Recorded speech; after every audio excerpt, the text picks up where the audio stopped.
You're the first person I've talked about it on the air too. This is a PowerAthlete.com exclusive.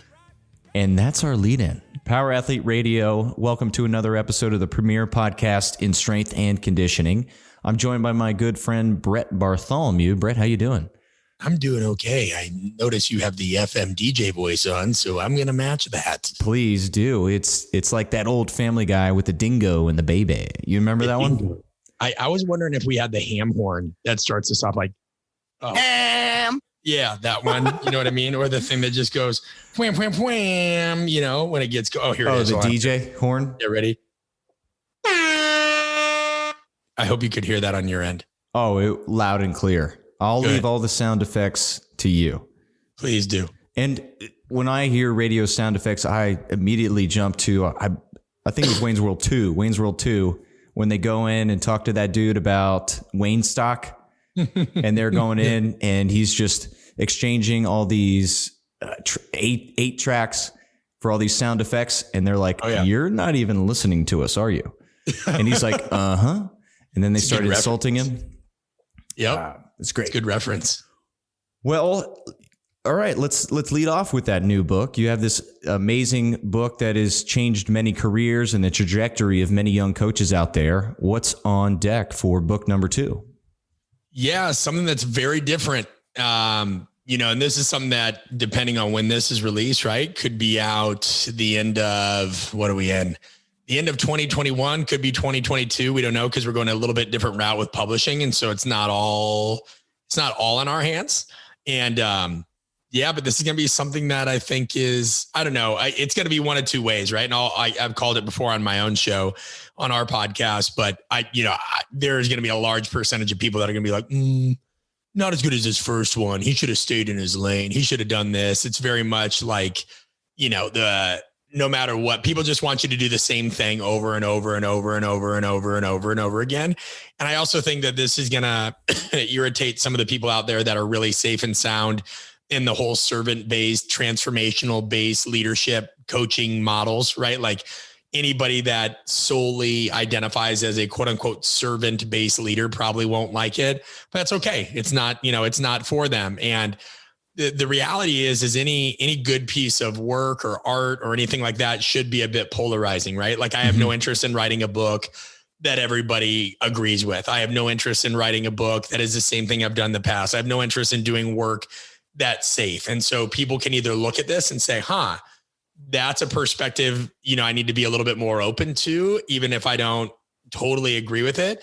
I think there's a lot of other people that we've tested some of the content out that wholeheartedly agree with it. And it's more like an uprising where they're like, good Lord, dude, it's time something like this was released. But you can never really win as an author, right? You're eventually going to make some people angry and it's challenging material, but it will be what it will be. We're excited about it. And it's a book that I'm glad we're able to kind of work on and get done. Let's explore some pieces of it then. Can you explain servant leadership? How would you one line that for people, and then also transformational? Yeah. Like servant-based leader, a lot of this stuff, when we looked at leadership models, and we kind of look at them as these protagonist-based leadership models, these things that when you look at servant-based leadership and transformational-based leadership, and another one in the literature is,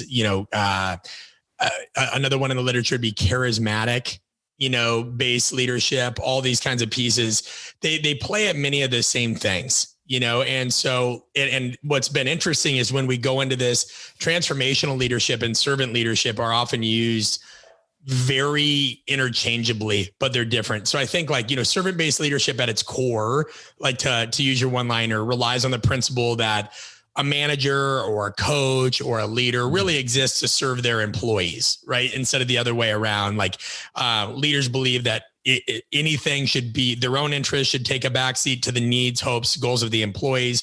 And then also kind of fits into transformational theory in the way that it's always speaking to bigger values, group goals, team ambitions, all these kinds of things, right? So it's idealized leadership in many ways. Does that help you distinguish the two? Mm-hmm. Very much. And then the charismatic, is that just really good speakers?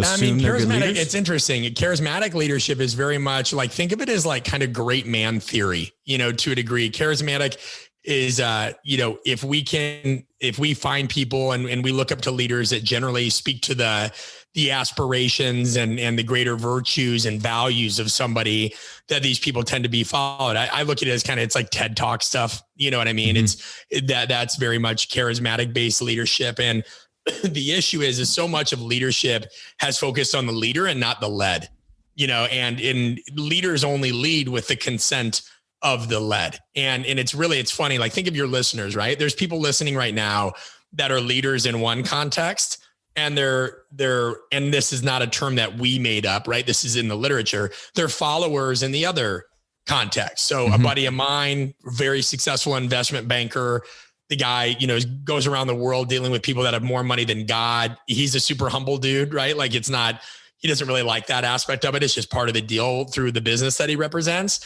But when he goes and does jujitsu, which he just started, and he's a white belt, he's very much a follower. He's the lead, right? And so a lot of things that these protagonistic models, whether it's charismatic leadership and servant-based leadership and what have you, is they tend to omit the fact that, like, not everybody is all about rah, inspirational team goals. I mean, you have a robust coaching background.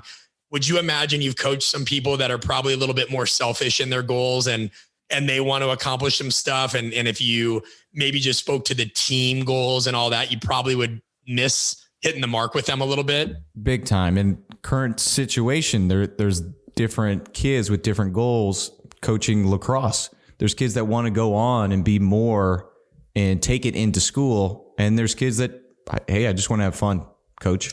So there's fine tuning while we still have to lead and speak to the team as a whole. It's finding time for each one of these individuals and getting to know them throughout the season that I've really, really enjoyed.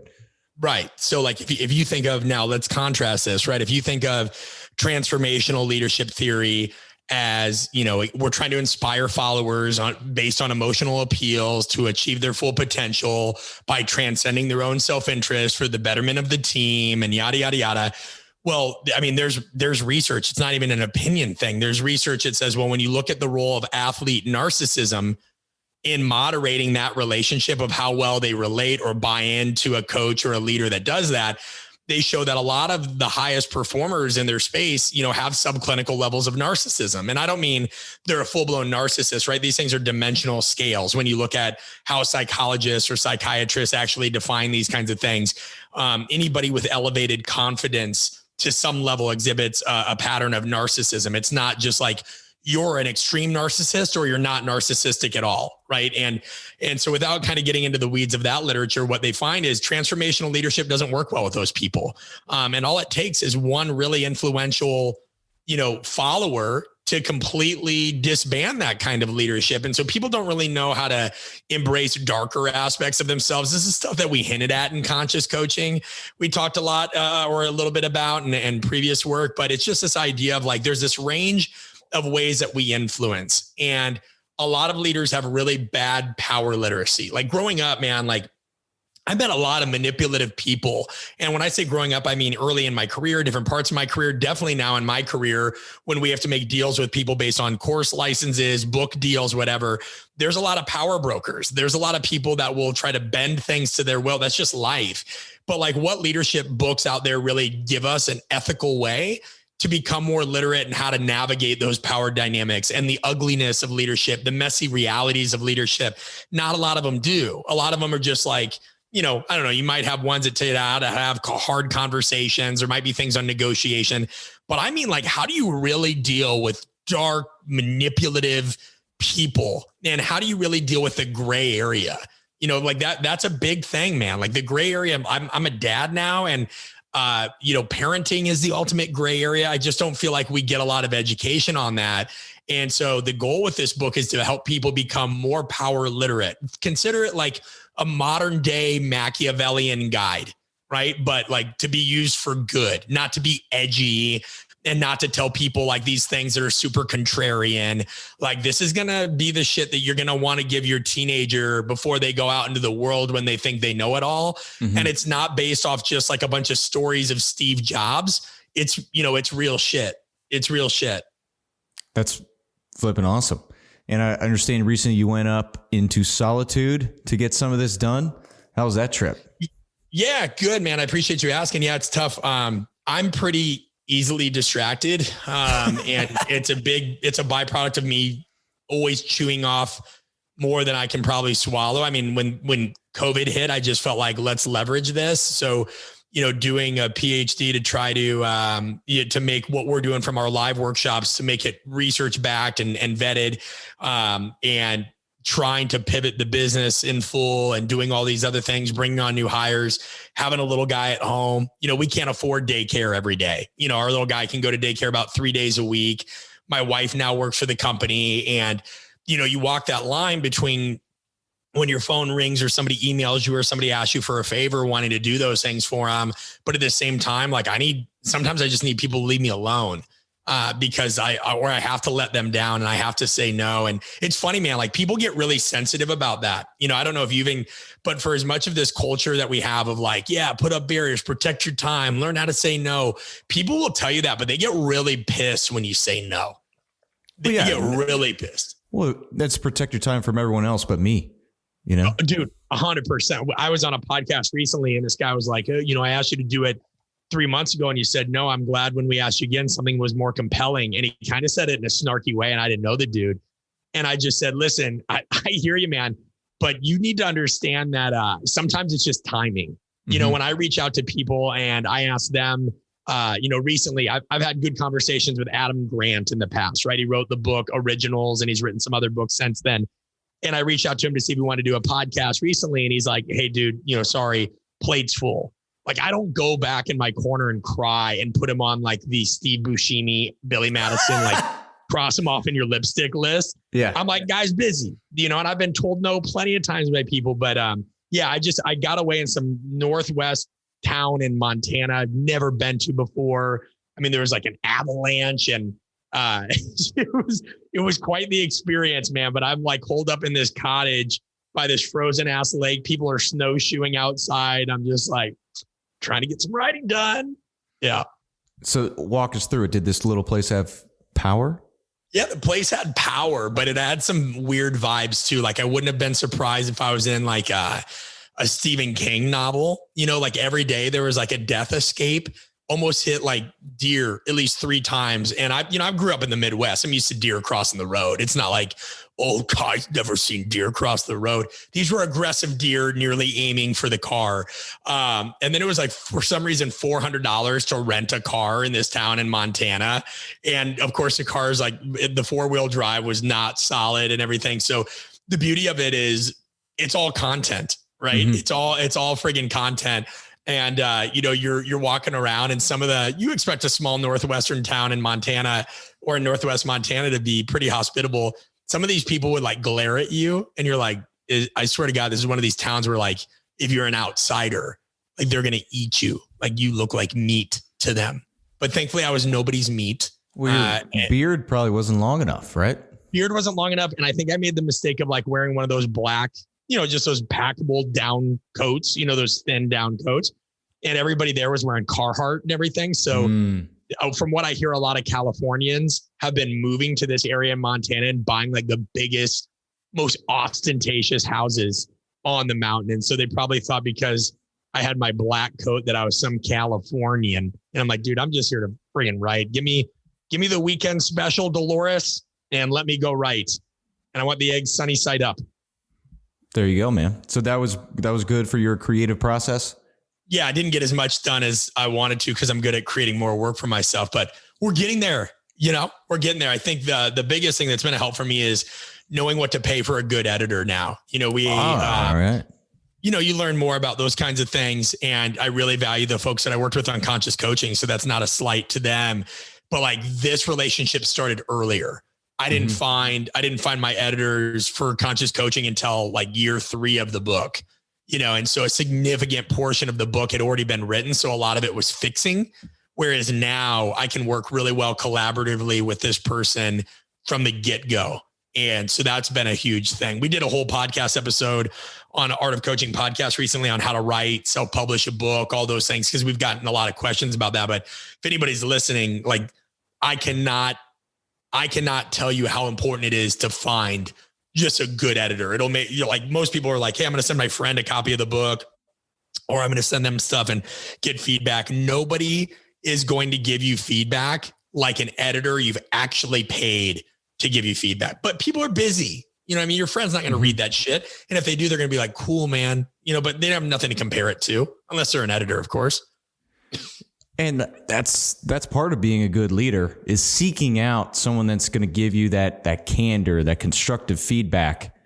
So, I mean, and an editor is almost paid to just tell you how much, hey, this wasn't good.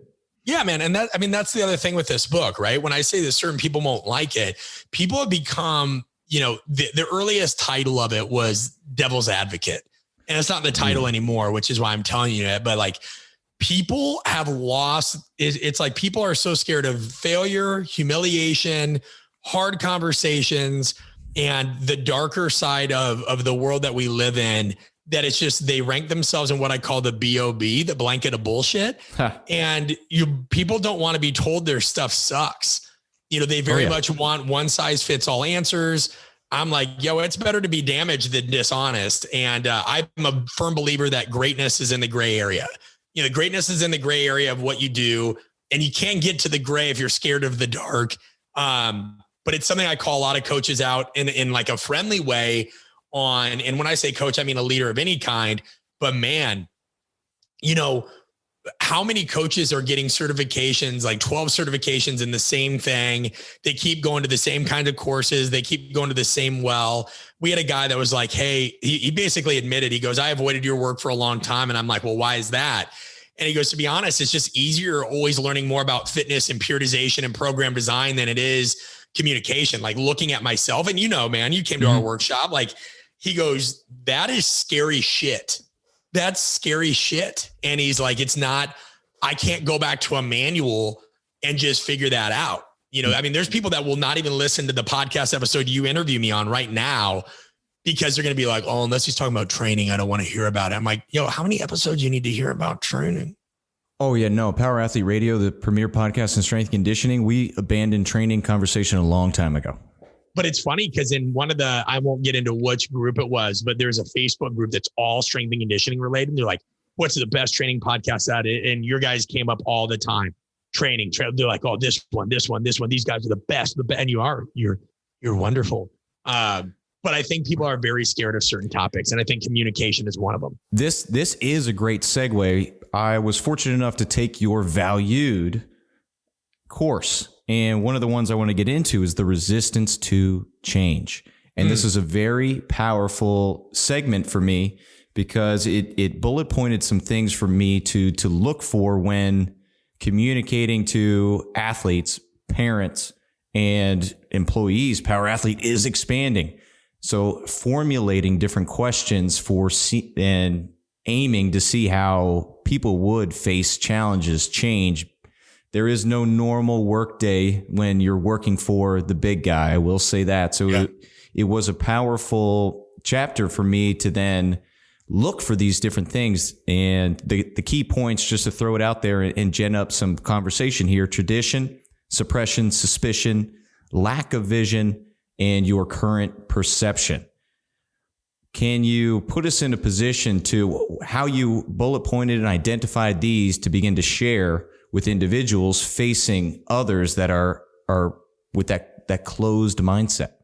Yeah. I mean, a lot of this is based off, you know, one of the guys that did the best job at really understanding change research, change in anything, was Kurt Lewin back in the 1950s. And he had 3 phases.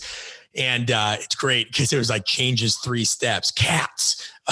But, you know, he was like, people generally, like, there's the unfreezing phase, right? Where like people come to realize the old way of doing a thing is no longer adequate. And it could occur as they begin to realize or recognize an obvious crisis, which was ironic. That's how valued our online course started taking off. When we first launched it, it was kind of crickets. Like, it did well, but not as well as we anticipated based on everybody saying they wanted this thing, right? The course, for those listening, is heavily based around, how to navigate an industry where you might feel stuck and burn out and all these things. And we had a lot of calls for that. And then when we created it, there were people like, oh, I can't, I don't have the time and, whatever. And then once COVID hit, sales of the course blew up, and you would think that would make me happy, kind of made me sad. It's like, really, you needed an emergency to happen to do the thing you said you needed to do anyway. But anyway, well, then there's the actual changing part. And that's where people are looking for new ways. And, they try to find a promising approach. And then there's refreezing. Think of it as like encoding, right? Like, okay, this is where the new approach is finally adopted. So, people, when change happens, it's really not like they're stupid or stubborn, like their lack of willingness or willingness to change. It comes down to their level of self-confidence, their risk tolerance, openness to new experiences. And then really what I think some people forget about, their internal locus of control orientation, right? And that's literally the things that determine whether somebody's going to change. It's not ignorance or inflexibility. It's a natural reaction from people that want to protect their self-interest and, their own sense of self-determination. They want to be the ones in charge of that, and they can't. So going to those categories you mentioned, like opinion and tradition is like, yeah, I don't believe the change is necessary. I need more evidence. Or, yeah, the problematic signs of this are kind of in the early stages. The lack of vision is, yeah, I don't really believe this can be implemented the way you're saying, or I don't know if I have the skills necessary to pull it off. We see this all the time. When I had a guy in our mastermind group who really wanted to build a speaking career, but then he kind of got freaked out and felt like, I don't know if I could do that. I don't know if I can market myself. I feel really uncomfortable. And I'm like, well, listen, dude, like it's pretty, at a base level, it's pretty egotistical to think that people are going to just seek you out if they don't know anything about you. That's what I always think so funny about people that demonize self-promotion and marketing. I mean, I get it. There's people that do those things in a really tasteless way, but there's also people that cheat when they run marathons. That doesn't mean all marathon runners are cheaters. And so I always tell them, like, well, how do you think people are going to find out about you if you don't tell them? That's just, it's a world of 8 billion people. You think people are just going to like stumble upon your stuff? I'm sorry, you're going to have to promote it.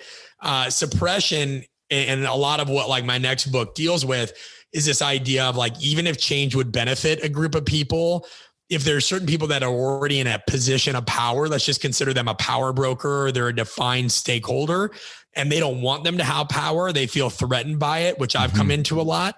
They're going to do whatever they can to blacklist you or to kind of do something else, right? There's been a lot of people that have tried to thwart things that I've tried to do, either because they felt like my work was threatening to them, or, I was too young and I shouldn't have this platform. Really weird shit. People do. One of the people that we worked with was actually running for mayor, and the things they were trying to do to suppress them was pretty interesting. They were trying to bring, you see this in politics all the time. They were trying to bring totally irrelevant subjects up, dig dirt from their past, all those kinds of things. Perception is like, well, I don't know if I really believe that this change is best for me, right? It's kind of at odds with values or ideas. It seems unethical. But this could be as simple as an athlete. They want to do some kind of drill, and the drill's BS, and you're trying to tell them why the drill is BS and why another drill is better. And they might be like, I don't know, man. You know what I mean? It seems like this one's pretty good. And then finally, suspicion. And that's just people when they're not trusted. So if you look at opinion, lack of vision, suppression, perception, suspicion, these are by and large many of the reasons people will reject change or the idea of change to begin with. Does that answer your question? Yeah, big time. And I 100% encourage any listeners out there to step into this course, no matter if you are a coach or any profession. It was powerful in perspective. And as I mentioned earlier, Power Athlete aims to grow here. This will help guide me and be a leader within bringing on people, getting them to understand our culture, and me personally avoiding these biases.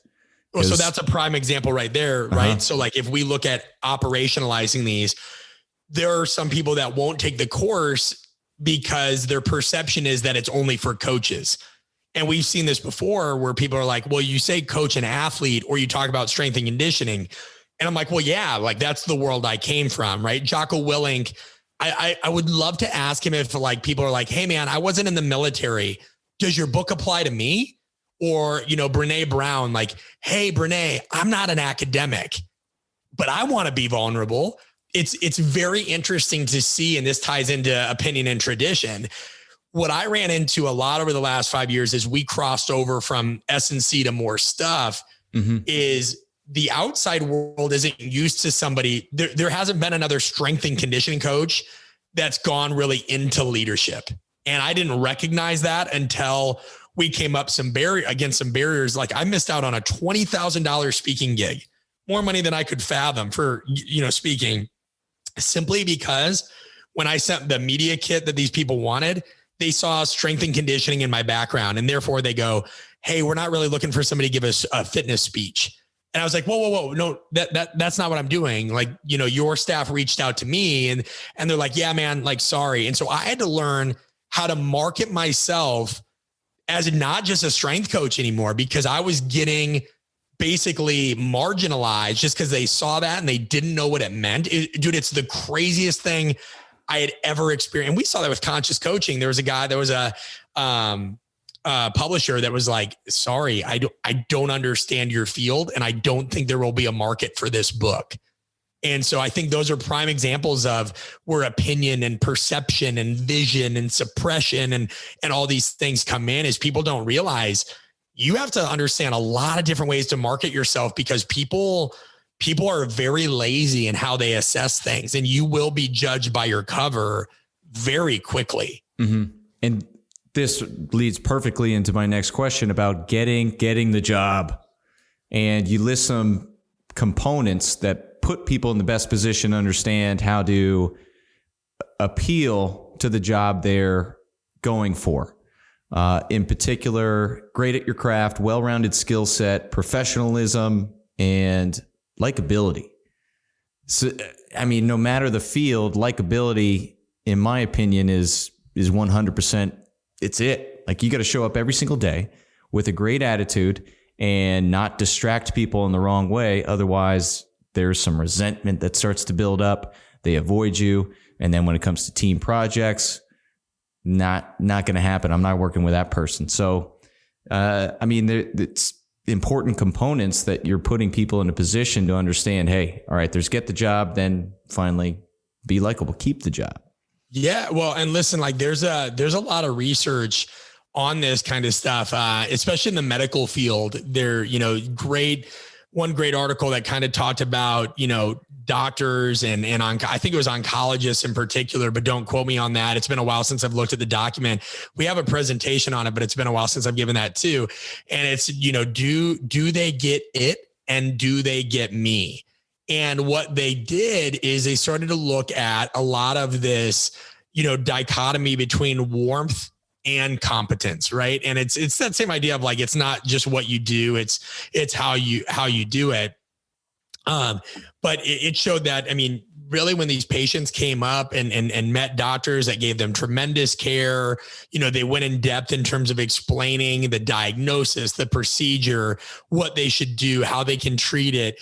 Literally, if that doctor or that physician was pretty brief, if that physician was kind of seemed impersonable, and like, think about that. Think about that term, seemed like to not be personable. There's so much variance in that into what somebody believes is personable, but literally just the perception of you not being personable, whether that's, hey, did they use my name? Did they touch my hand? Did they do, I mean, the littlest things literally degraded the rankings of these physicians. It almost had, and of course we want both. We want both. We want warmth and competence. But what they found is and I mean, you're talking about tons of sample, a large sample size here. Most people said, hey, if I had to choose, I'm looking for warmth, especially if these people are given difficult news or they're dealing with a significant problem. I mean, very few people want to deal with an asshole even if they're really knowledgeable. Now, I understand there's some people that turn up their nose and they're like, well, I don't know, not me. I'd rather have somebody that actually knows what they're doing. I could care less how warm they are. But like, you've got to think of it in context. You've got to think of that in context. I'd also say, yeah, but wouldn't you rather have somebody who is very competent and good? Like, that's what I always love about when people go back and forth on this kind of stuff is, they always want to go back on the other thing. And I'm like, but you're missing the point. The point is to be both of these things. And you're not really training that. Like who goes to seminars to, really assess and evaluate if they're coming across the right way, if they are coming, like if they do know how to meet people where they're at, they're like, well, I do that in my everyday life. I'm like, yeah, man, in your friggin' vacuum, in your vacuum, you do that. But like getting around other people in other fields, like that's number one, I think our apprenticeship offers people is they've got to get around people in other fields. But, I could go on and on about that. Yeah. I mean, my final earthquake moment from the course, it was right in the middle of it. And it was in line with the keeping the job. Value is not the price, utility. And then don't seek to prove your value.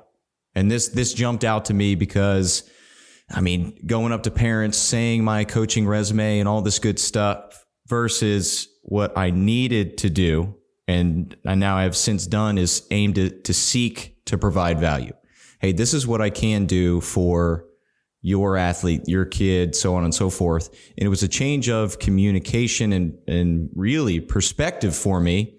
I left the whole past behind and was able to now focus on the athlete in front of me and the team and the community. Really, what's cool now is just seeing parents in the grocery store and then taking a moment and then small enough town where they see someone they know, and I get to be introduced to a person that has an up and coming kid who's now 5th grade. So it is what I've always wanted in finding a community and then expanding within that, and it all switched from instead of, all right, trying to shut off parents and focus on the kids to now, all right, they're my first go-to, and I'll explain how I can provide value to their family and the dinner table, really, leadership, so on. Sorry.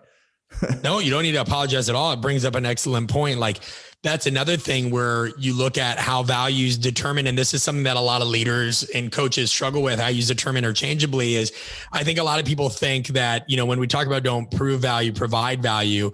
When I say don't prove value, it means, people will do a lot of things to try to prove themselves. I went back to my Instagram post the other day. I talked about like this obsession with certifications, and it's not a knock on all of them. I think you guys do great work. There's a lot of great work out there, but like my point with my Instagram post was that you see people getting like 30 of the same kind of certifications. They keep going, man. And it's at some point, is this for you or is this for the people you're helping? Because if coaches, especially on the training side, were really worried about providing value to others, they'd have, whatever training cert or license or what have you they need, but then they should also have something on coaching, like actual coaching. Yet I think ours, what we do and aspects of what you guys do are really two of the only things that really focus on that. And ours, like we don't even do ours within a training context, right? Ours is overall communication and understanding interpersonal skills and being able to work under chaos and resolve conflict or what have you. But I always laugh when somebody's got they've got 3 certifications in different kettlebell shit. And then they got their USAW, and then they have 5 movement screen related ones and a mobility one. I'm like, yo, that's for you. That ain't for anybody else, because your audience has no idea what those things are. They don't, not beyond a point. And so then look at the dark side of even providing value. Look at the world of social media right now where everything's a how-to video. I know I'm a boring follow on social media. I say it in my bio. I am one of the most raw but honest people on the messy realities of leadership. There are so many people that DM me and are like, hey, show more about agility, show more of this. My Instagram is not to follow hey, here's what I do from a training standpoint. It's an extension of who I am and things that I believe on a daily basis. I just share shit about me as a person and what I think about. And that's not going to get me 150,000 followers. And I'm cool with that.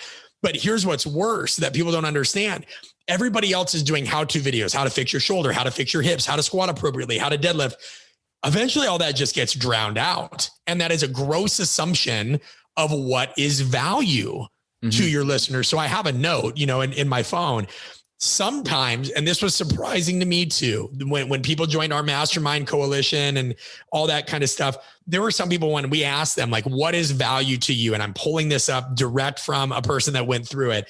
And they're like, listen, through these 6 months, I was able to shift my perspective on some things, remove some irrational fears and imposter syndrome, connect with other people who actually gave a shit about bigger order things. And you know what? I'll be honest, it even validated some of my beliefs about what I needed to do next. And he's like, that to me was value. Mm-hmm. He goes, it wasn't about how to set up an LLC. It wasn't about, necessarily how to squat better. It was like you being able to remove fear and shift a perspective and put me around a bunch of people that would respectfully call me out on bullshit. So that's what's funny, man. Like, value is subjective to people. Some people value, we referred a friend to an electrician the other day. We got a $5 Starbucks gift card. While I'm appreciative of that, I could give a shit about a $5 Starbucks gift card. Okay. I appreciate it. I know there's some people that are like, yes, I would go get this right now, but I'd rather have there's different things that I'm going to value. Like, so anyway, I think that even that needs to be put under the microscope of what value we think we provide to people. I've learned that some people just follow me because they like my rants. They give a shit about anything else. They like my rant. I'm like, really? You like seeing me lose my mind? I mean, all right, cool. Sweet. Well, there's a number of people that have made their bones off just ranting on Instagram for 60 seconds. Yep. Let's get into blind spot. I haven't had the opportunity to dive into this course yet, but I know you've just released it a matter of weeks ago. What sparked this? Is this what the people asked for, or it was your observation? Hey, this will empower a lot of people. Yeah. I mean, it was a mix, man. I mean, I think anybody that the number one question, a lot of coaches, at least coaches that I hang around, and again, I mean, coaches, people from all fields typically ask themselves at night is like, am I doing enough? Am I doing the right thing? Is what I'm doing even making an impact? All this kind of stuff. And so we hadn't really done anything yet. I think I've just, my own imposter phenomenon kind of moved certain things to the background when people, I tend to get one of three things in my inbox the most, right? Something about training athletes, stuff about communication, buy-in, psychology, or other things about branding. How did you go out on your own? Because in strength and conditioning, when you go out on your own, and I'm not trying to be funny or indelicate here, right? When I'm about to say what I'm about to say, but I kind of got treated like I had cancer when I went out on my own. Like when I left API and when I left LA and all these things, like people assumed that something awful must have happened, one, to make me leave those places. And then other people assume that like, oh, he's on his own now. Good luck. And I would have people actually call me and be like, hey man, like, you doing okay? And it wasn't like in a friendly way. It wasn't like you would call me. It was literally like they were testing the waters. And what I found out as we had the conversation is they thought about leaving where they were at too. And a lot of this was like pro sports or whatever else. And they just kind of wanted to know how to navigate the terrain. And so once we had opened up our coalition mastermind and we had done that for about 2 years, I was like, I wonder if I could actually reverse engineer some of my experiences and tactics. And maybe people would find that helpful. Cause there were some people that were like, yo, I'd like some guidance, but I can't really afford to join the coalition right now. And I'm like, I hear you.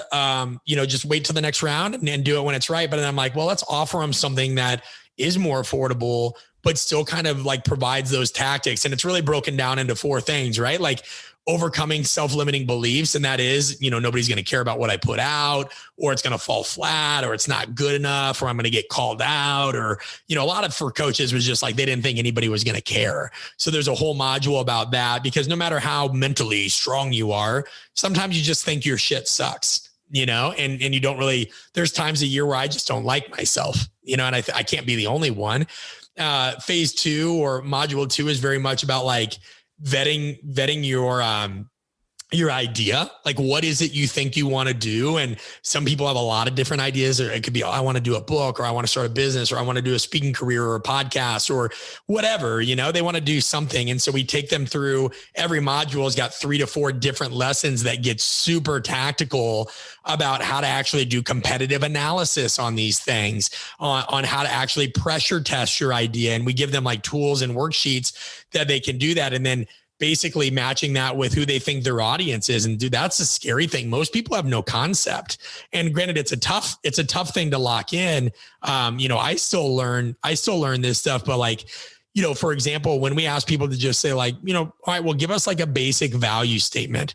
Who do you help? What we'll hear a lot of times is, I help people of all fitness levels, get in better shape, or I help athletes achieve their goals. Well, that shit's not really specific, right? Like specific is I help newly divorced fathers who are experiencing financial issues get back on their feet by learning, how to become more entrepreneurial, or I help accountants who are employed by online businesses streamline their systems so that these companies with multiple streams of revenue don't overwhelm them. Those are really, really, really clear value statements. Like I help coaches and leaders who are trying to navigate the messy realities of leadership, get their message across clearly, remove obstacles, and get, work done more efficiently. Like I have 5 or 6 permutations by this. So the point is, you try to help people overcome their beliefs, see their blind spots, identify who their audience is, really vet their idea,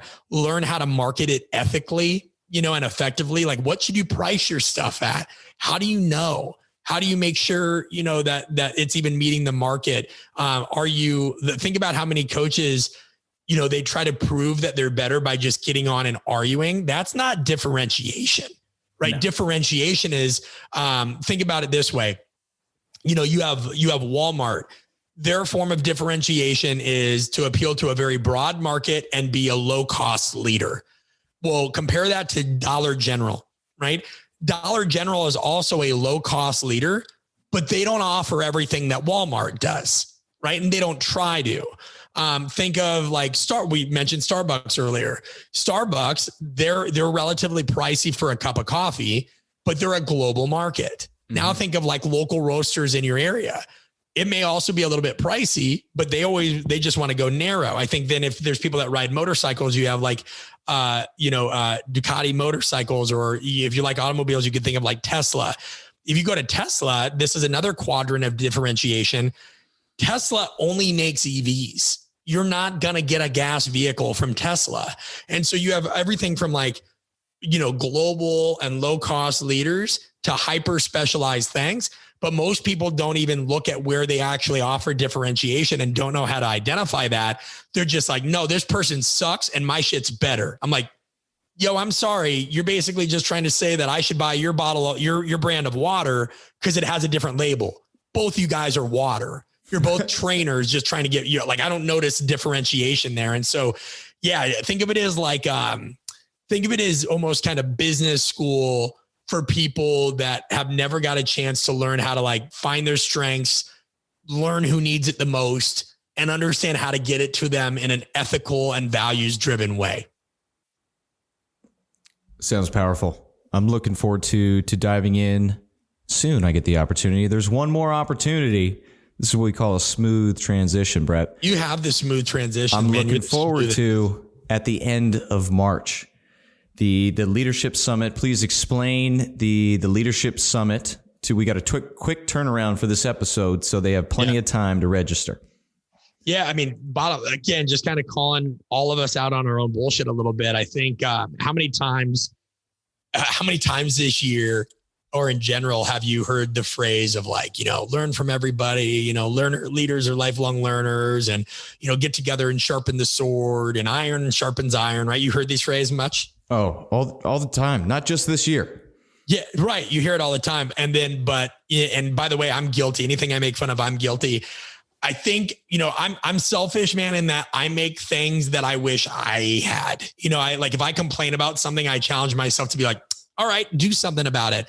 And so I think I just got really tired of going to clinics and workshops, whether it was S&C or others, where like every speaker was in almost the same field. You go to a workshop, whether it's virtual or live for strength and conditioning or performance, you can bet it's going to be a physical therapist or a strength coach or a sports scientist. I consider those are all the same broad field of performance. They really are. I mean, people can, you can tell me whatever you want. Like that's performance, right? We work holistically in performance environments and those things. There were other things I went to that were mainly academics or engineers. And I'm like, why don't we put something together that is like all of this?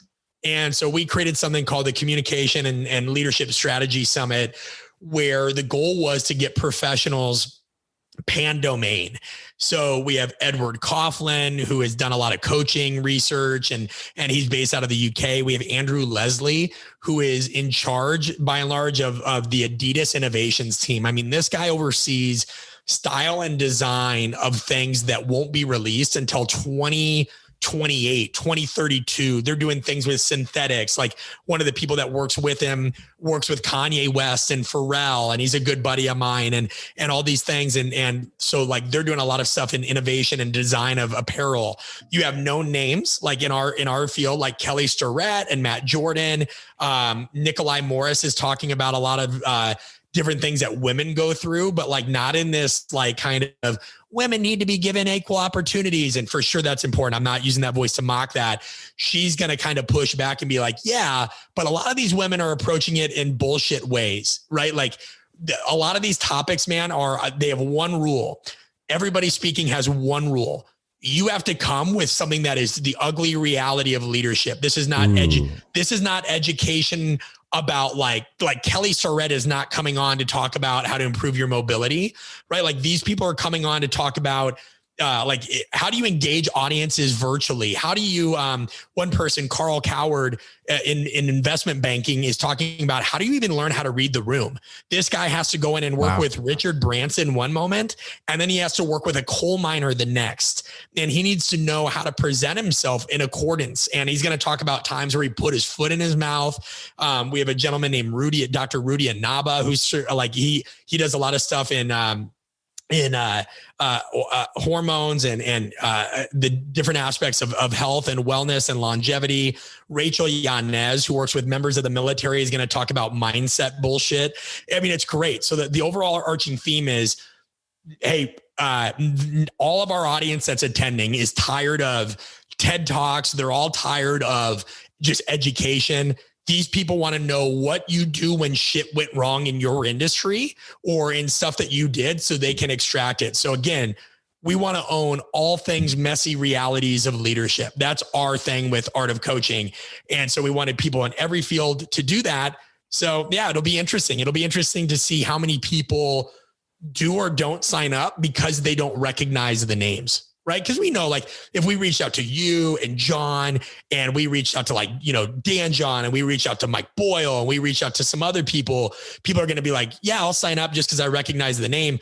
Quit signing up because you recognize the name. Sign up because you want to get into some raw and real shit. Like, you know what I mean? Like, just do it. I get that you like certain people. That's cool. I do too. But like, there's a lot of people out there that haven't been given a voice that have really good stuff, man. And that's what we want to do. Well, I would argue that's also a promotion for your podcast, The Art of Coaching, because we can trust that you go out of your way to break some shit and bring in some people to challenge the way you think. Now, I can't even imagine the power these people are going to bring if the podcast you're putting out is so powerful that they may not be the name yet. Well, and think about it, right? Like, think how many people listening right now have something that they want to share, but they have no platform. They don't, you know what I mean? And like that, to think that people without a name or a recognized name shouldn't have these opportunities. I mean, here's the thing, man. 5 of these speakers have literally never spoken before in this kind of context because the individuals that contract them, we'll just say it this way, the people they work for, that would have been a breach of contract. I mean, some of these people work with high-ranking government officials. Some of these people have contacts with the like of Jay-Z. Some of these people have contacts with a lot of folks that they had binding agreements with that they could never speak. So this is literally going to be the first time they've aired anything out. And we're also doing it in a format where some of these people are speaking for 40 minutes. And then I'm going to jump in and kind of push back on them, you know, in a friendly but purposeful way. It's my job to kind of be the friendly devil's advocate of being like, I think that's bullshit, you know, or let's imagine this didn't happen. I think the thing that kind of upsets me though, Tex, man, and I wonder if you feel like this is, I'm getting disheartened more and more by some people that attend these things. I feel like audiences more and more are wanting stuff, but they bring no accountability into it. I feel like a lot of people are just consuming, but they don't want to like ever get involved. And then they just want to complain about shit. And it's getting worse, dude. Yeah, my experience on that would be a practical presentation within one of the big conferences. And how we battled that actually at Power Athlete with our symposium is it was a forced practical application. Yes, injury, you got to sit on the sideline, but there was no options. How we ran an event was the time was dedicated to a speaker. I didn't like options where you could, go select somebody. No. Hey, this person's awesome. We respect them enough to bring them in. Now we're going to force you to sit there and watch them. And then during our practicals, it was how we operated it at the time. Who knows for the future symposiums, but we had 3 stations, about 30, 40 minutes. Station 1, Station 2, Station 3. And we just hit it for a good 90 or so minutes where people were forced to move and learn. And then we were able to rehash it. But that practical, and I know you've been there with certain big conferences where, all right, I need some volunteers. And there's 100 people just staring at you. And you're like, all right, and I'll demo myself. Yeah. And it goes the other way too. Like I had to do a virtual presentation the other day on buy-in, and there's like 1,000 people, on this Zoom or whatever. And about 10 minutes into it, I just stopped and I go, listen, what do you guys want to know? Let me cut the slides off for a minute. Like, throw out the notes. Yeah, man. Like, just because I'm so tired of like just being a dancing monkey and being like, and then no matter how many times you put up, here's how to apply it in this job. Here's how to apply it in this job. Somebody at the end's like, but how do you apply it if you mow lawns for a living? And I'm like, why do we want to think paint by numbers? So what we did, we're just like, what do you guys want to know? And it's interesting, man. Like some of the questions were, what book should I read? What this and that. I'm like, we've got to get past fucking questions like that. Mm-hmm. Here's an uncomfortable truth. When you're asking somebody, and this is going to be a hot take, man. I gotta take a minute before when somebody asks what job, what like internship I should take, or what book should I read and whatever. Let me say it this way. I get it. I understand what they're asking, but what they don't understand is what they often convey when they ask something like that is they're not ready. They're not ready. And here's what I mean. To ask somebody what books they should read, there's layers to that question, right? Like, hey, I'm having trouble with a particular colleague at work, and I'm trying to refine how I communicate around those kinds of constraints. What book should I read? Hey, I don't fully understand speed biomechanics, and it's led to some injuries of some athletes I've trained. What book should I read? Hey, I don't understand, right? Like that's a question. Mm-hmm. But for somebody who doesn't, like, I don't know you. If you ask that question, if you stand up and I don't know you and you give me no context and all those things, and you're just asking what books should I read?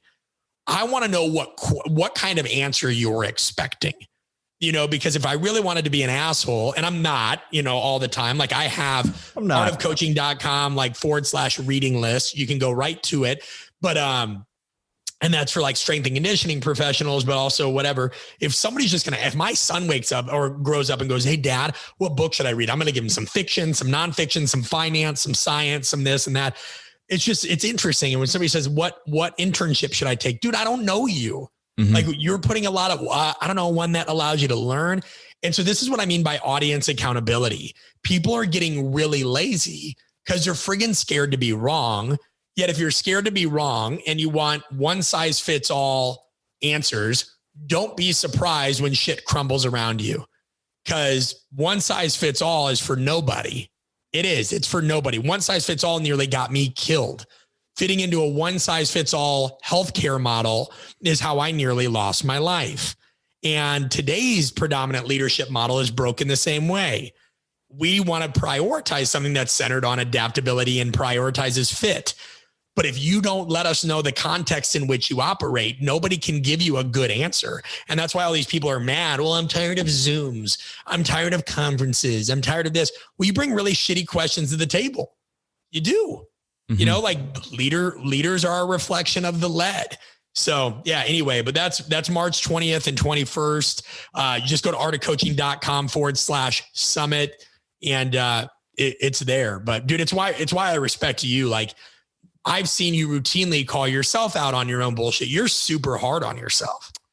Yeah. And I'm coaching some middle schoolers. So aiming objective there personally is, I mean, the pay isn't worth the time, but at the same time, it's my opportunity to learn how to lose. And that's a great phrase. Learn how to lose. Be a model for these young men of how to manage stressful situations and aiming to send that message, man. And the dinner table is my biggest goal with these young men at this age group. And, you know, being an advocate for the parents versus an enemy in the great state of Texas, because, man, some of these parents, they're difficult, but aiming to be a beacon for my community. The great state of Texas. I can imagine that some of them are, I remember just in Arizona and Florida when I mean, even now just living in ACC country or SEC country, although, you know, I don't work with a ton of kids right now. And that's not saying anything, because I think working with kids is amazing. It's just a manifestation of like, well, you know, what I'm doing right now. But like, the point is I just remember some old guy that would come in, they're like, the guy's just name's Coach. Hey, sir, what's your name? I'm Coach. You know, you can just call me Coach. The guy's got like 4 rings on his finger. He looks like the coach from the Water Boy. I just like, I want you to know that my grandson over there has got an arm stronger than Matthew Stafford. And I'm just like, okay.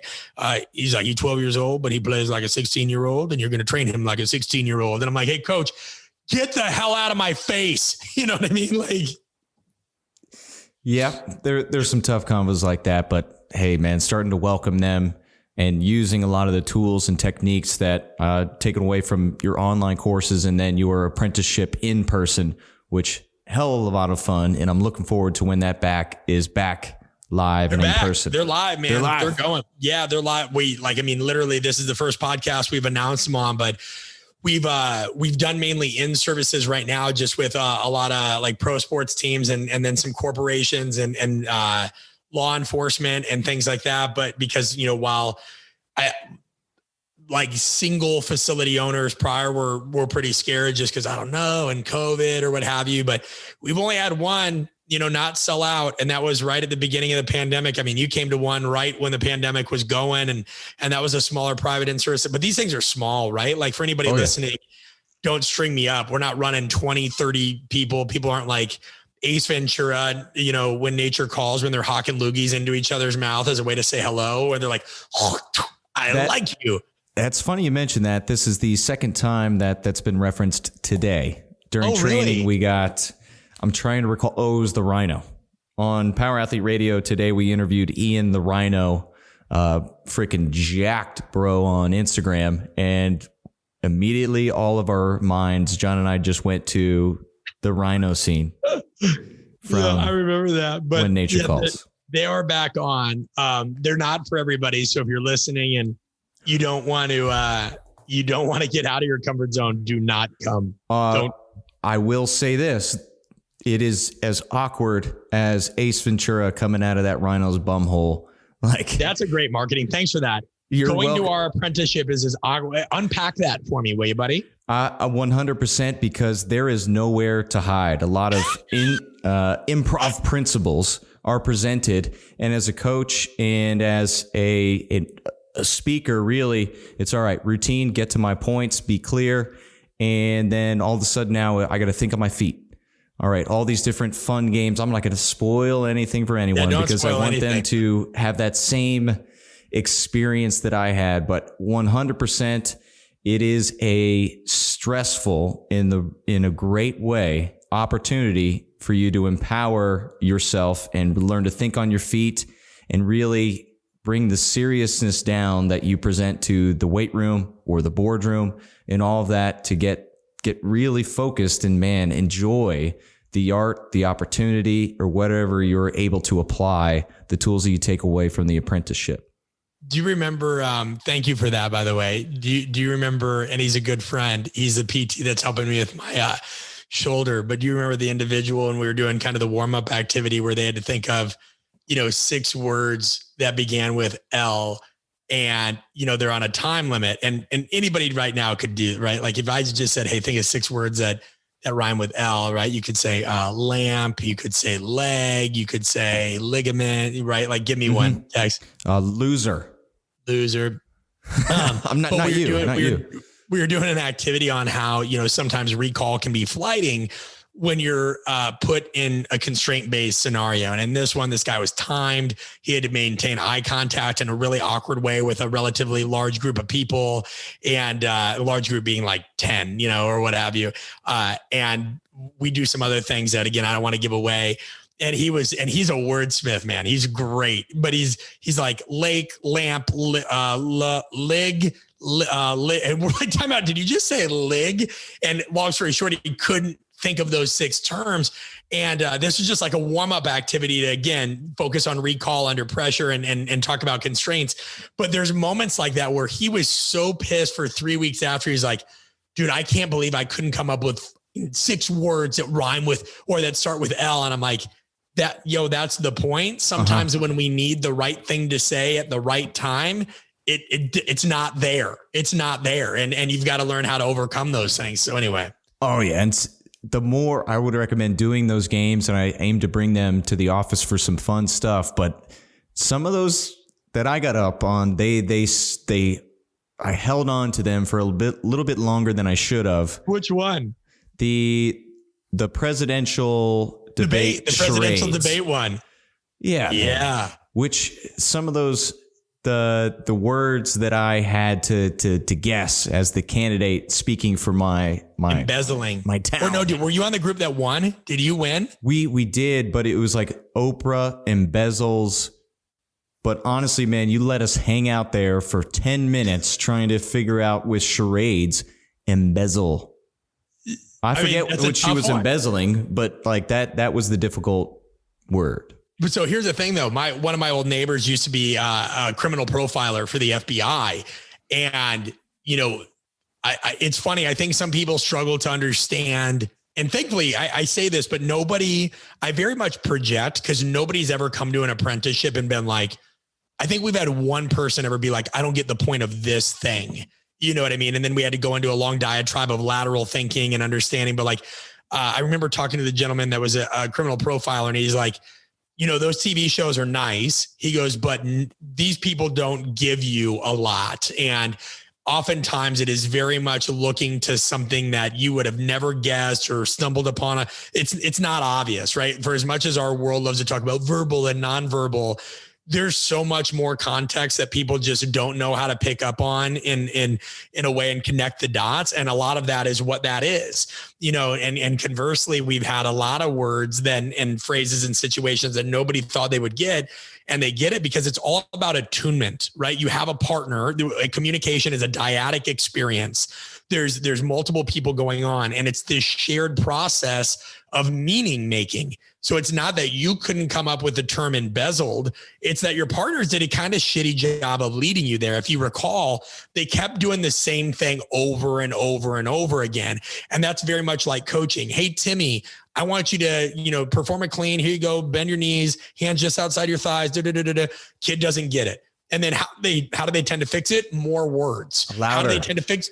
Go ahead. Knees out. Louder. They just more screaming. Yeah. Right. Or man, like when I fought competitively, I remember my coach being like, jab, jab. And I'm like, I know I need to throw my jab, and I'm throwing it, but I don't know what you're seeing. Right. Or like in MMA, like you'll hear people be like hips, what with my hip? And not only that, like you can't hear that, like as a fighter.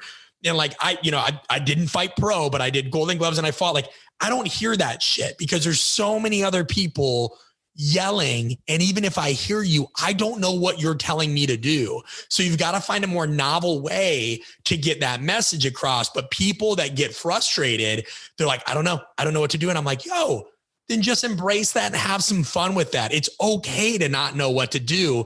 Here's the tagline. Where else do you get to rehearse for some of life's biggest moments? Like, where do you ever get to practice communication? You don't. And so like, come and mess up and understand that even I jump into these things and sometimes I slaughter it and sometimes I get slaughtered. Like when we ran our first one after the pandemic, dude, it was embarrassing. There were a couple ones that I had to like, get out of presenter mode and get into this. But the attendees love it because then I'm not some sage on the stage, you know, being like I get better over the course of it too. It's a muscle. You watch Whose Line Is It Anyway? Wayne Brady ain't always the best one. You know what I mean? Like it's a mix. Yeah. Highly recommended course. And I mean, there's a forced humbling real quick. You have the phrases, man. The forced humbling. I like that. That's good. I'm glad people like you come, dude. We just need people that think, and like you came not trying to prove anything. You came totally like somebody could have called you out on something and you have one of those minds texts where you're just like, this is good data. This is good data for me, where some people, and sometimes it's these, we had a coach that spent 20 years in the NBA, got so pissed at a 19-year-old personal trainer giving him feedback on something. And it took a woman that worked in human resources for this huge company to say, yo, she didn't say yo, but like, you're getting mad at somebody for giving you feedback, even though he represents some of your target demographic, you know, and he had to get called out by somebody in another field to feel less threatened. Coaches are some of the most insecure people in the world. And they don't, nobody is a bigger pain in the ass to coach than coaches. I will say that. I've learned that now wholeheartedly. What have I learned most in the last 15 years? Coaches are a way bigger pain in the ass to coach than athletes. Yeah, I believe similar experience, but then there are plenty that are coach able, and those are seeking out the podcast. Those will have an opportunity to sign up for your events throughout the year, but especially the one coming up here, March 20th. You got an open door whenever you want, buddy. You know what I mean? So anytime you want to come. Man, come to Austin, and then we'll set up some events we around had an it. Apprenticeship there, and then you guys got all weird with COVID, and the person had to cancel, and you know whatever. We need to just do a co-event at HQ. Oh, okay, yeah, we'll wrap after this, listeners. This is, I guess, a preview for it. But in the meantime, get on artofcoaching.com. Brett, where else can they follow you?